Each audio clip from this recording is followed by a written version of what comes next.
structure working in Saudi Arabia. So এটা হচ্ছে আপনার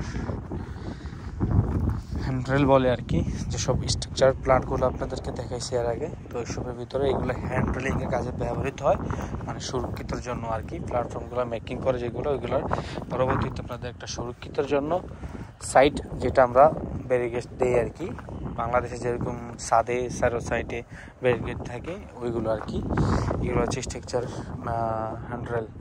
আর এগুলো হচ্ছে ল্যাডার হচ্ছে উপরে ওঠার জন্য আমাদের সিঁড়ি আর কি। এটা ভার্টিক্যাল সিঁড়ি থাকে, খাড়া সিঁড়িগুলো এগুলো থাকে আর কি। আর এটা হচ্ছে আপনার প্ল্যাটফর্ম গ্রেটিং আর কি, যেটা গ্রেটিং নাম বলি আমরা, গ্রেটিং। তো এইগুলা অ্যাকচুয়ালি ব্যবহৃত হয় আপনার প্ল্যাটফর্ম, যেটা হচ্ছে আমরা বাংলাদেশের বিল্ডিংয়ের ভিতরে যে ডালাই দিই, ডালাই আর কি, ফ্লোর ডালাই আর কি, ফ্লোর। এই গ্রেটিং দিয়ে আমরা ফ্লোর তৈরি করি।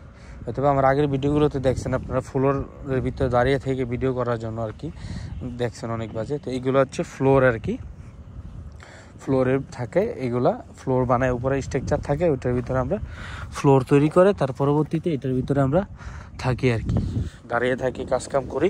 অথবা যেসব পাইপলাইনের কাজকাম হবে এইসব সব কিছুর কাজকাম এটার ভিতরে হবে আর কি। তো এটা হচ্ছে ফ্লোর সিস্টেম। আরেকটা সিস্টেম হচ্ছে আপনার এই যে ক্রেন, যে ক্রেন দিয়ে আমরা লোড করে থাকি আর কি, ম্যাটেরিয়াল লোডিং করে থাকি। এগুলো এখান থেকে আমরা আমাদের সাইটে যে প্লান্টগুলো আছে প্লান্টগুলোর ভিতরে আমরা নিয়ে যাই আর কি। নিয়ে গিয়ে এগুলো আমরা ওখানে সেটিং করে প্লান্টগুলোকে আমরা পুরোপুরি তৈরি করি। এটা হলো সিস্টেম আর কি। আর বাকি হচ্ছে এখানে অন্যান্য ডিপার্টমেন্টের কাজ কাম আছে, ইলেকট্রিক্যাল প্লাস অন্যান্য যে বিষয়গুলোর কাজের সব কিছু থাকে, ওইগুলো এখানে আছে আর কি। তো অ্যাকচুয়ালি আমাদের হচ্ছে স্ট্রাকচারের কাজে, তো এই জন্য আমরা স্ট্রাকচারের কাজেই আপনাদেরকে একটু বিষয়টা জানালাম আর কি।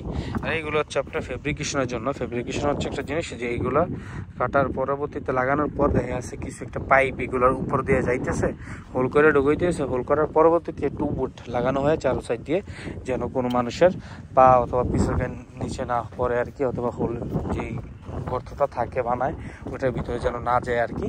সেজন্য এটা 2 প্লেট করে একটু আপ করে দেওয়া হয় আর কি। সেম ধরনের এইগুলা এইটার মতো, মানে সাইড ব্যারিকেড দেয় আর কি। একটা কাটলো পাইপের মতো, গোল করে কাটলো এটা পাইপে লাগালো। সেম দেখেন একটা গোল কাটার মতো আমি দেখাই আপনাদেরকে। এইটা দেখছেন, এটা প্লেট লাগাই দিয়েছে অলরেডি। এরকম নিচে দেখেন একটা, উপরে একটা, মানে সেম করলে একটা ভিতরে কিন্তু পাইপ ঢুকবে মিনিমাম আপনার 24 ইঞ্চি পাইপের মতো একটা ভিতরে ঢুকবে। তো এই 24 ইঞ্চি পাইপটা মনে করলেন এখান দিয়ে যাবে। এই টুবোর্ডটা দেওয়া হয়েছে যেন মূলত কেউ আইসা এই টুবোর্ডের পরবর্তীতে যেন ভিতরে না যায় আর কি, যে হোলটা তৈরি করবে এটার ভিতরে যেমন না ঢুকে যায় সেজন্য আর কি। তো এইভাবে হচ্ছে আমাদের এখানে কাম করা আর কি, এইসব জিনিস দেখে। আর এখানে মনে করলেন আপনার অনেক ধরনের আইটেমের কাজ আছে। আর এটা হচ্ছে আমাদের প্লান্ট, যেখানে আপনারা পরবর্তী আগেও ভিডিওগুলো দেখছেন এখান থেকে। তো এটা হচ্ছে লেডাউন, এখানে সামানগুলো স্টক করা থাকে আর কি। স্টক করা থাকলে এখানে